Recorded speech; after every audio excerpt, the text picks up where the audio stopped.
Okay, we're recording, I guess. So, um, so for those of you who don't know me, I'm Brian Baird. I have a downloaded mission that makes me very driven to serve in very significant ways. Um, I am um, that mission, just to sort of reshare, if you haven't already heard it, is to positively touch the lives of 1 billion people directly and a lot of indirectly in the rest of my journey, and have a legacy that continues without me.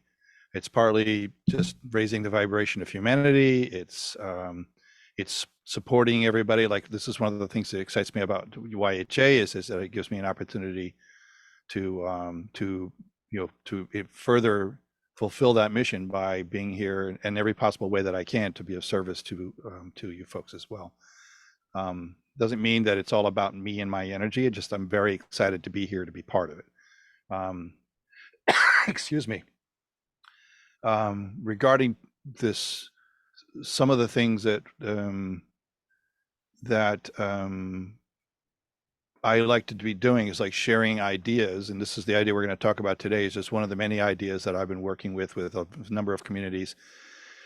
I have a mastermind that I host every week that we've often discussed this topic, and today's topic is giving and receiving, but it's actually sort of like what I think is the inner secrets of giving and receiving, because I'm sure everybody here is, if you haven't heard, please go ahead and raise your hand, but I'm sure everybody here has heard the term giving is the same energy as receiving. Is that correct?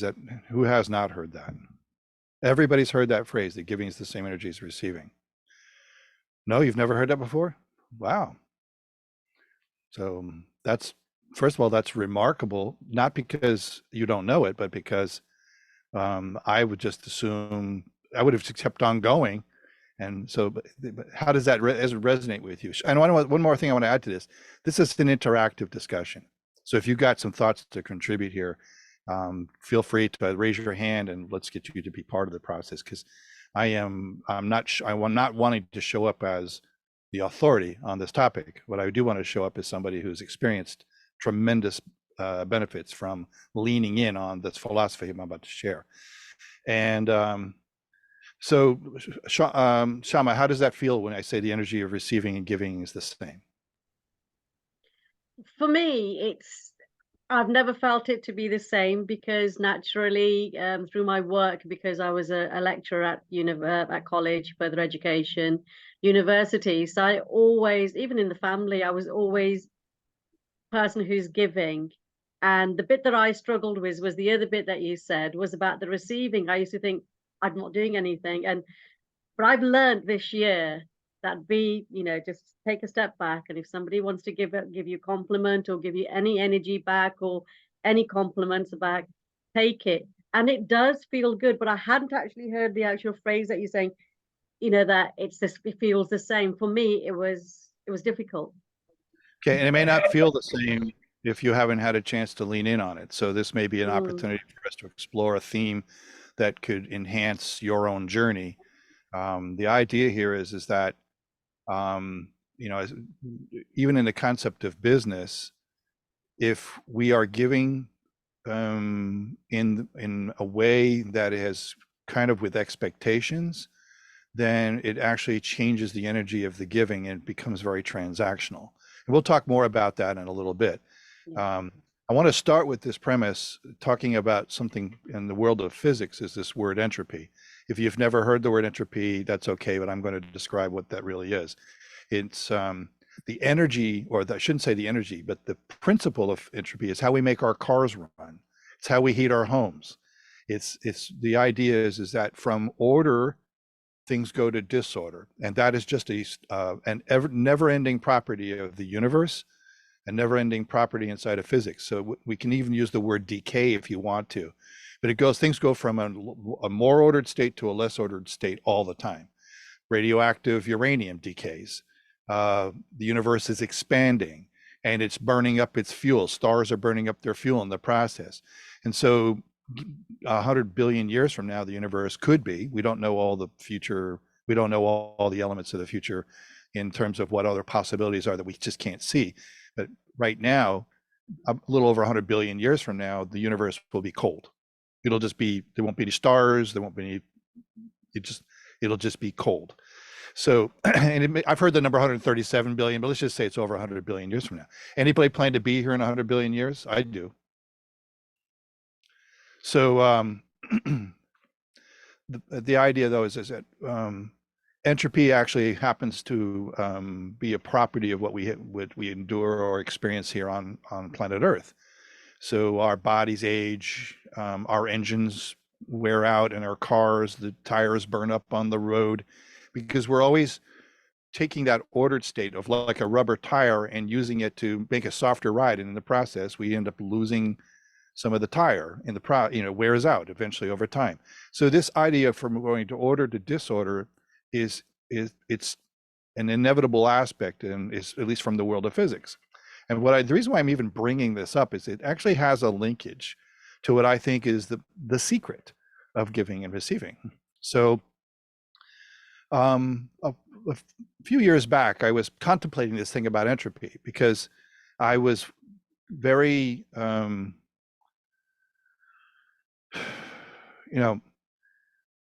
when we look at what's life's purpose and all that stuff, and we have to weigh it against the journey of what's going on and what may be perceived as reality around us. We have to think about, we rust, cars rust, tires wear out, all these kinds of things take place. And, what is it about the human condition? Why are we here in that regard? And I fundamentally have come to the conclusion that there are two things that actually are in a interim experience are anti-entropic. And that is life in and of itself is anti-entropic because it's where we can stay organized for quite a period of time. So even though we do tend to age and start to, as we get older, start to maybe have some level of decay that takes place in our journeys, by and large, we are these powerful forces that unite against entropy. We are consumers of entropy to do this, but we take forces from the universe to actually experience something called life. And that is, in my opinion, for that moment, anti-entropic. Overall, we still will age, our heat and all that stuff still goes out to the universe. But I wanted to sort of point out is I think life is anti-entropic in this journey that we live on. And it's reinforced by what I personally believe is love as a truth, that love is the truth that powers the organization of our lives, the organization of humanity. Because if it wasn't for kindness and compassion, all these things that are attached to love, we would just all be like warriors beating each other up to get what we want. That's not the way it works. There are people who live that way. That doesn't mean that that's entropic. To go to war is entropic. But when we're living in a place of love and compassion and kindness and journeying to make the world better, we are being anti-entropic. So I look at life and love as opposing forces or opposing energies to entropy. So, okay. So how does that framing grab you? Is everybody with me so far? Okay. So then we have this idea of inside of being anti-entropic, we have this idea, one of the capacities we have in our living truth and our loving truth is the ability for us to give. And I would argue that almost all of us and most people in general are givers. And they will give even if they're not receiving. In fact, many times they'll give and they don't think they want to receive or deserve to receive. And we'll talk about that in a little bit. But giving can be very much an act of love and life force. It's one of those things where we are showing up and saying, I can contribute something here. It could be money, it could be energy, it could be love, it could be time, it could be a number of things that could be going on. So, so the idea behind giving is only half of the giving receiving discussion. But there are two kinds of giving. There are kinds of things when we give in order for us to receive validation. We give because we need to be approved. We need to be praised. We need to be, we need to receive adulation for something that we're doing. So we need to be recognized for that donation to that charity or whatever the case may be, because it what maybe props us up inside of ourselves to feel better. And I'm not saying in and of itself that's totally wrong or bad, I will say though that that particular giving has some challenges attached to it, and we'll circle back to that in a little bit as well. Then there's the kind of giving where it's without regard for return, giving without concern about it making it transactional. So I don't need to be recognized. It's nice if I am, don't get me wrong, but I don't need to be recognized. I'm not giving so I can be validated. I'm giving because that's almost inherent in my life force. That anti-entropic thing, that living, loving thing that's anti-entropic. I believe giving at the authentic level is at that level of giving without worrying about recognition or compensation or some other IOU or whatever the case may be that's attached to it. And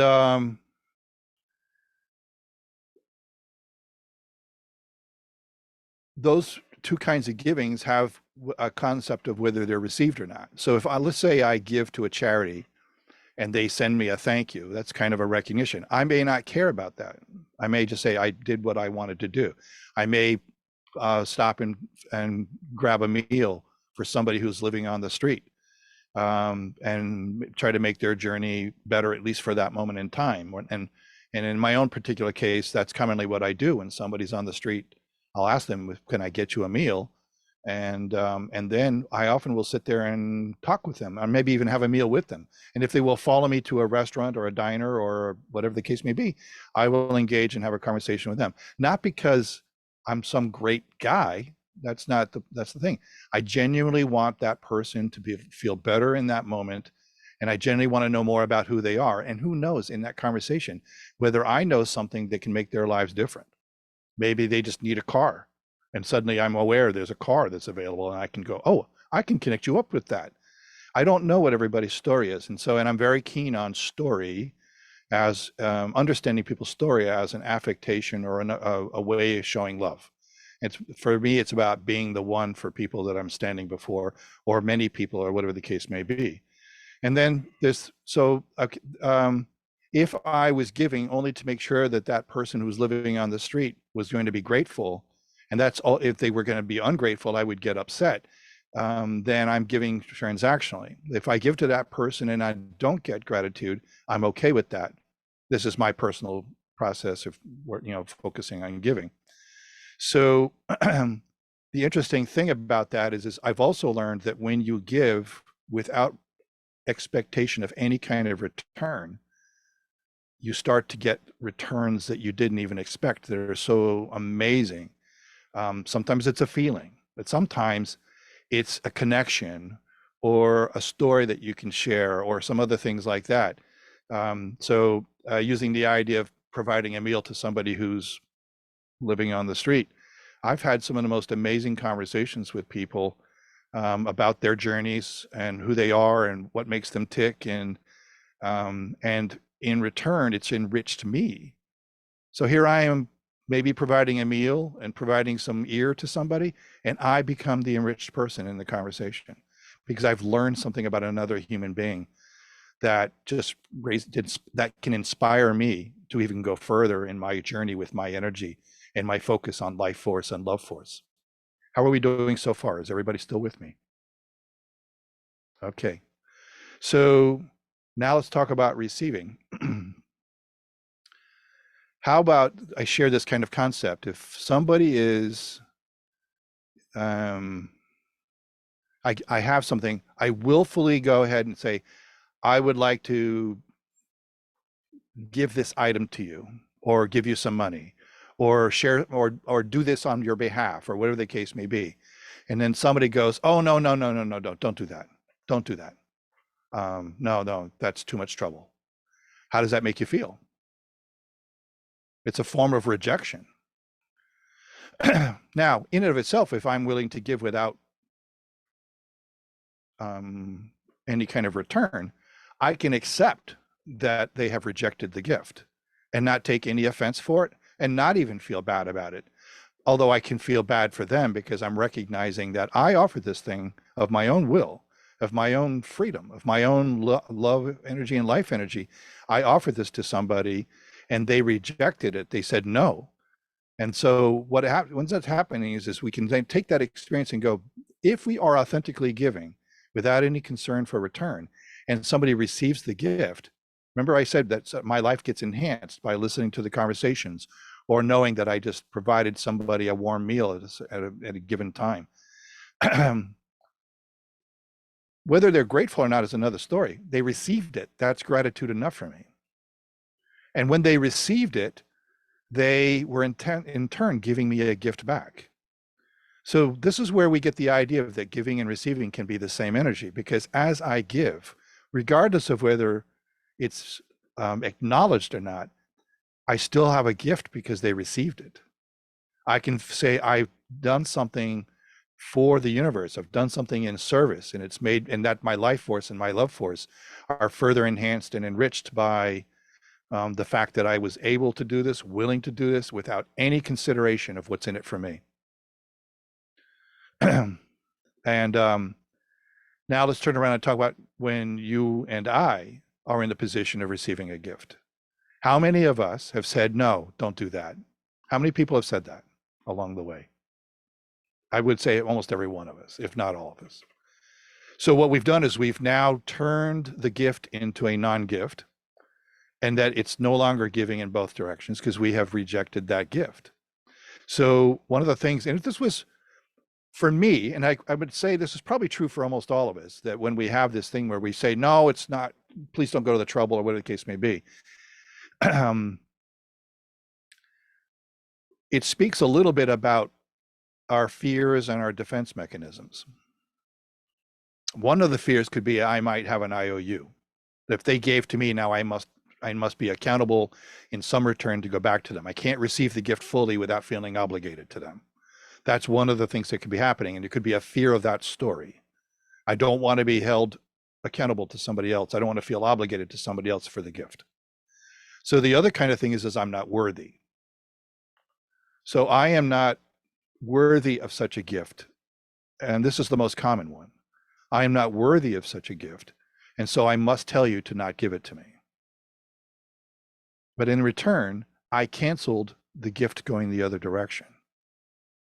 So one of the things I've learned along the way in my own journey is that when somebody compliments you, or somebody provides something to you, or when somebody offers you something of their own free will and or their volition, or whatever you would like to use as a phrase to describe that giving energy, without any attachments to that gift, and I fully receive that gift, I give back to them too. And it shows that I have evolved past my fears. So one of the things I do right now, just as a side note, praise was a big problem. The gift of praise was a huge thing for me, because in early iterations of my journey, no matter how much outer confidence I exuded, inside I was a basket case. I was not, I always had doubts about my worthiness. So, so in the course of the recent part of my journey is when somebody gives me praise, sometimes I'll joke about it, because sometimes it's just, that's kind of an acknowledgement in of itself. But I want to say, I fully receive that praise, and I thank you. I don't need to say anything more. I don't need to go, I owe you. I don't really need to joke about it. I just can say, I fully receive that gift and thank you. I have done so much in just that statement. One, by saying fully received, I have acknowledged the gift. I have received the gift.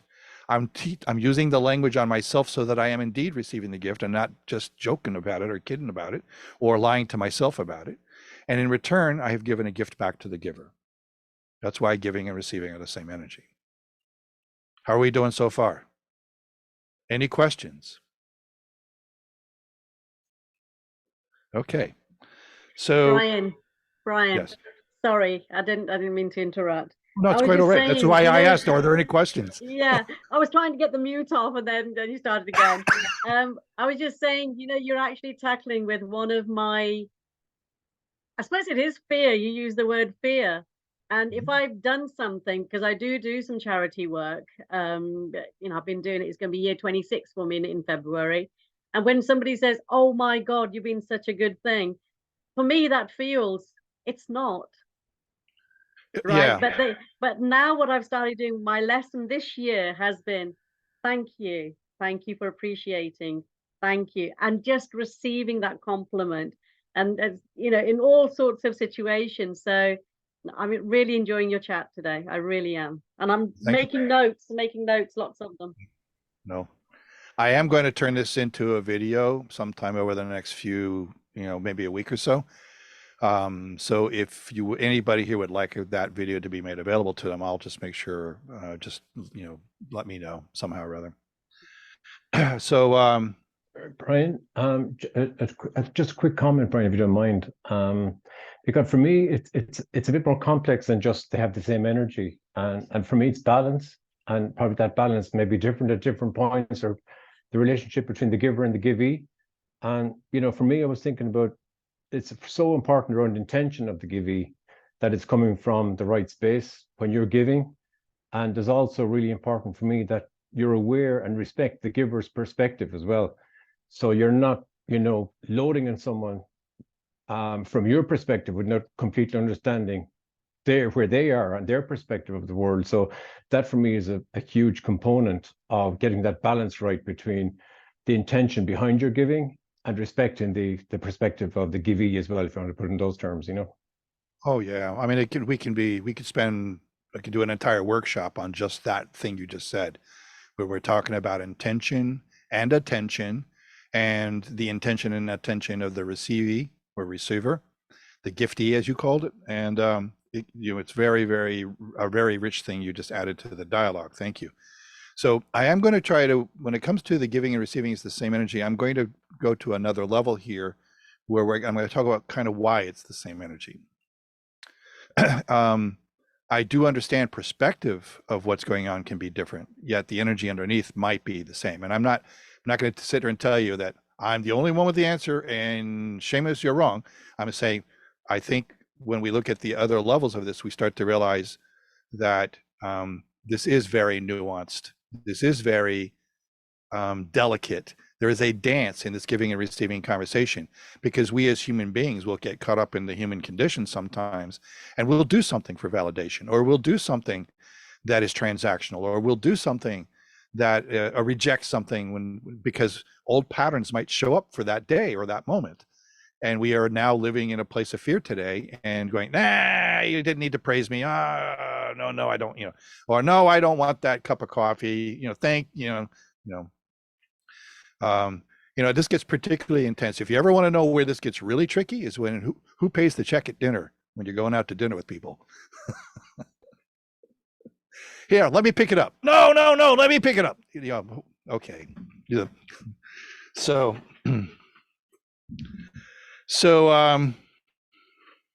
I will argue this.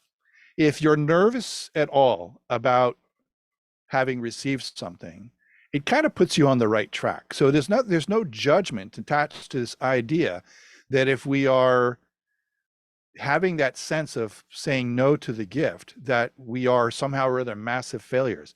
I don't want that to be the case at all. I want to say is that this is an opportunity for learning at every given moment. Even if we had fully rejected something or fully said no, and we come back to realize, oh gosh, I should never have turned that down. Because now you recognize from our conversation is I might have canceled the gift back to the giver.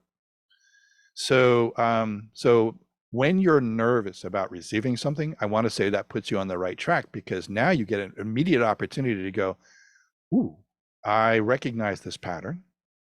I recognize my initial reaction is to say no. And then I can say in the moment, it says, ooh, this was unexpected. I fully receive this and thank you.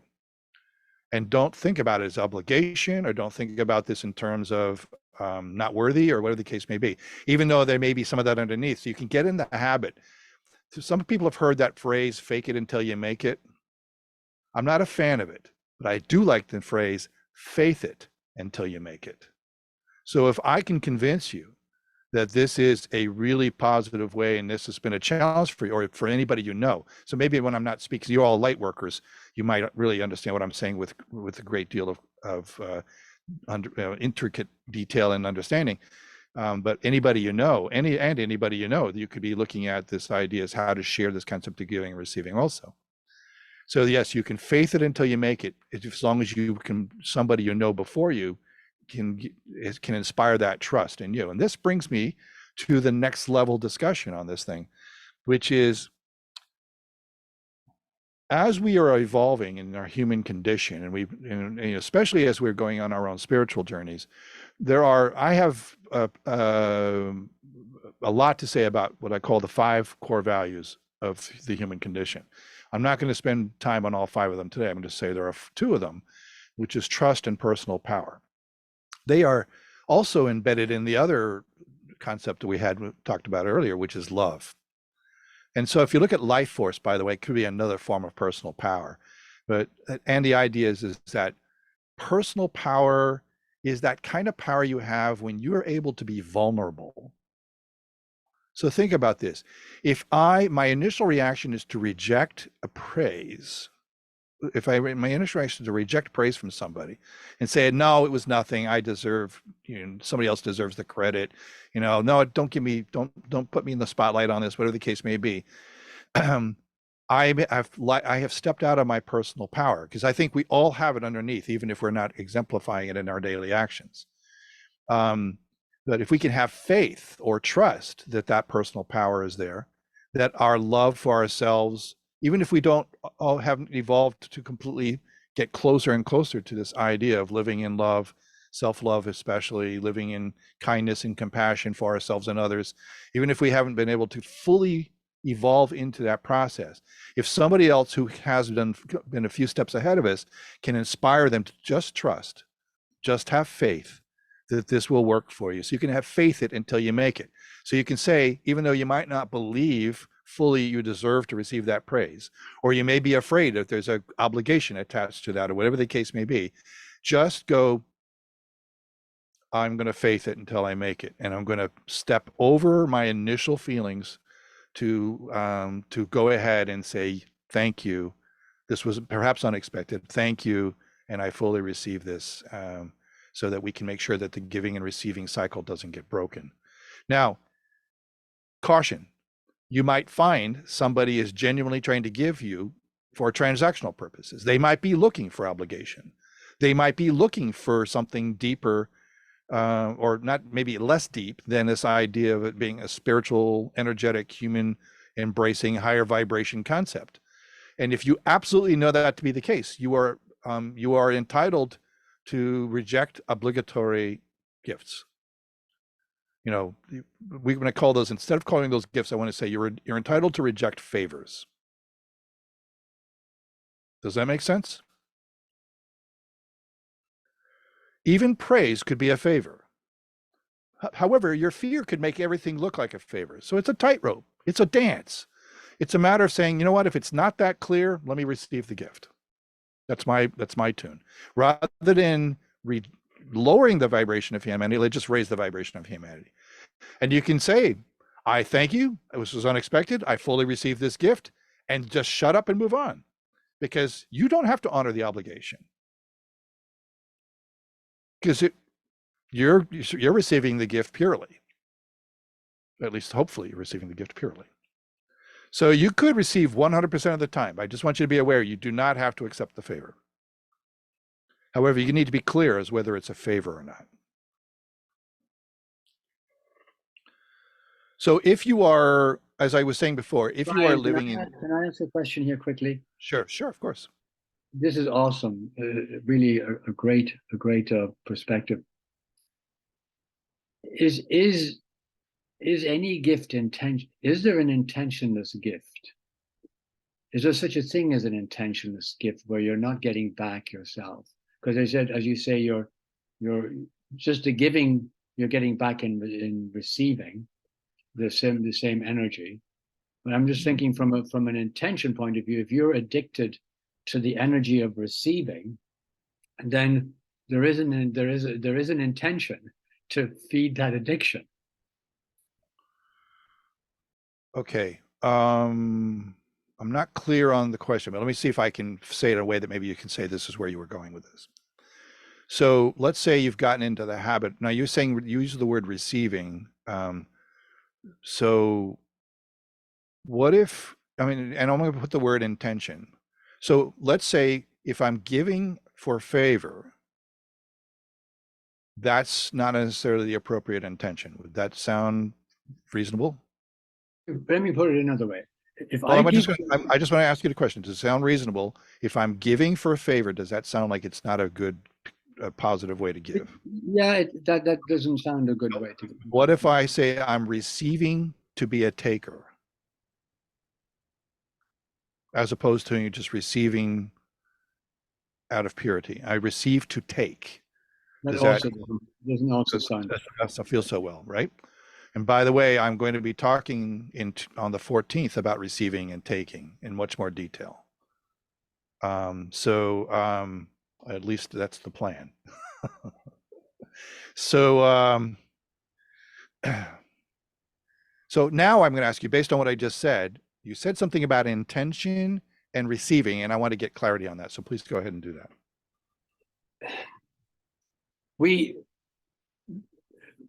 I think what I heard you say is that the purest gift is the one that has no expectation attached to it In both directions. in both directions. I give So without expectation, and I receive without expectation. So my question is that indeed even possible? Okay, well, let's do a poll. For me, I'll just say, I say 100% yes. Anybody else have an idea as whether that's even possible? Show your hands. Is it okay? Other people aren't so sure. Some people are like, so I once had a girlfriend, and she's not my girlfriend now, because I thought we were on a different journey together. We had done some amazing learning and other things like that. And I'm not saying this to be judgmental about her per se. I just wanted to say is that we were having a conversation, and I was talking about unconditional love. And she said, I don't believe there's any such thing as unconditional love. After all the work we did, we journeyed for like 2 years spiritually and all this other stuff. And then she says, I don't believe there's such a thing as unconditional love. And that broke my heart, because as I was experiencing unconditional love, I knew it was the highest truth of the human journey was love, unconditional love. So my thoughts are is if you're thinking that maybe it's not possible to give and receive purely, that maybe there's some evolvement that would support your journey so that you can get there. That's just a thought. I'm not saying that's the case. I'm just going back to Adam Smith's comment that all human endeavor is self-interest motivated. Now, he does make that comment within the Christian culture, so that there is at the basis behind it, not a psychopathic self-interest, but a self-interest that's driven by the Christian belief system. So on that note, that's where my question is coming from. Is there such a possible gift? So can I offer this? Maybe in January, would you allow me to do another presentation on what I call the simplistic view of the human condition, and see if we can get past this idea of self-interest as a purely driving mechanism, or at least evaluate. There's nothing bad about self-interest, Brian. It's not a Oh no, I'm saying, but if self-interest is such a portion of the picture that we have to question intention at every move, as where is the self-interest? That speaks to me about the understanding of the human condition from a fear-based perspective. We're saying is that if somebody's giving to me and I want to purely receive, but I have to question their pure intention for giving, then I'm living in a place that's not in a place of unconditional love.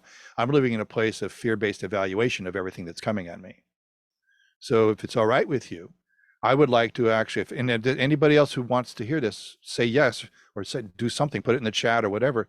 if you would like, I would like to share with you folks in January my perspective on the human condition and what does actually drive us Can I pipe in here? beyond just Go ahead. self-interest. Of course you can. One of the things that I think is interesting is when we start to operate our lives without needing other people's response, and without, like, I mean, I know that my husband could leave me any day. We have a very, our relationship is such that we choose each other each and every day. It's in my self-interest to operate that way because that's a higher frequency in one respect. Do you know what I mean? It's almost like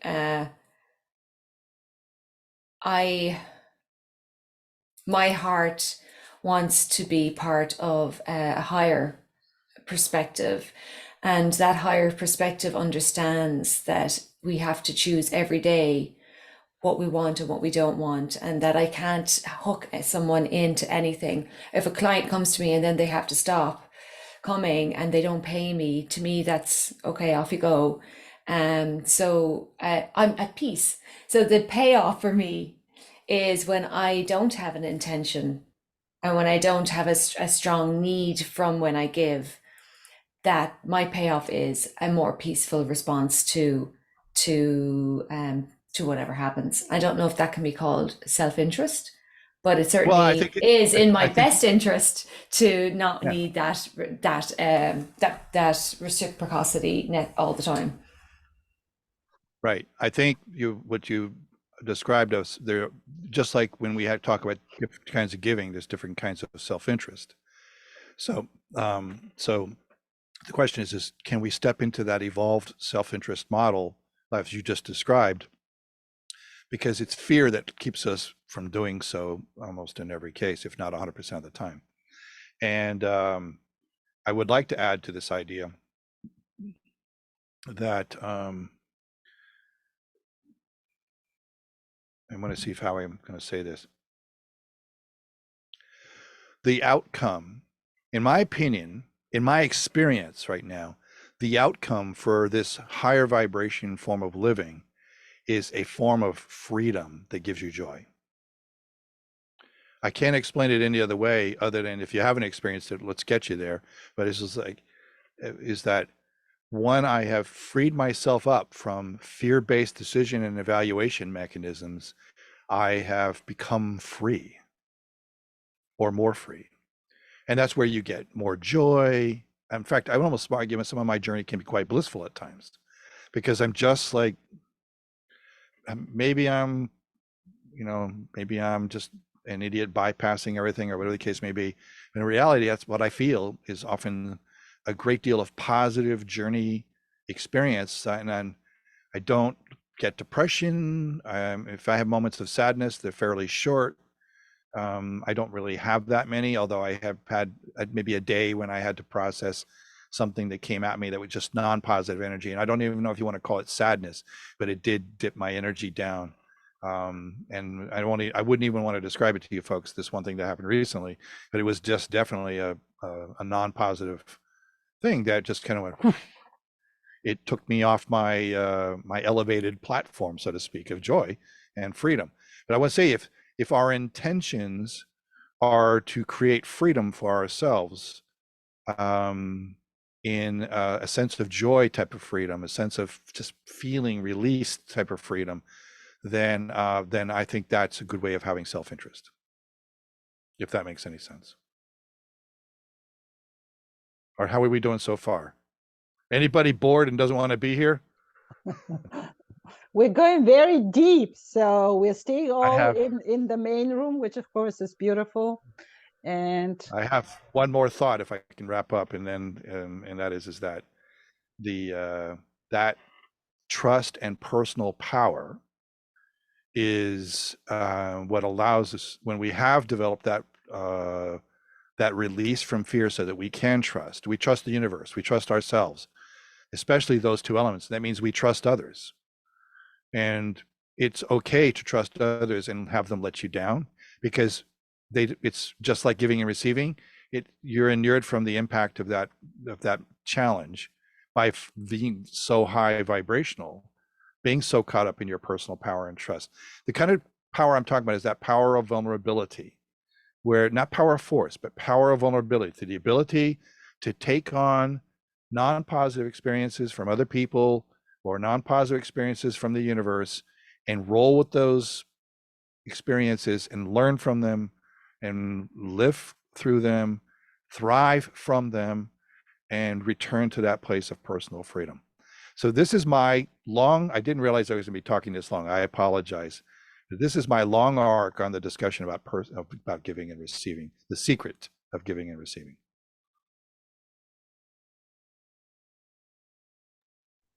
So I will stop the recording.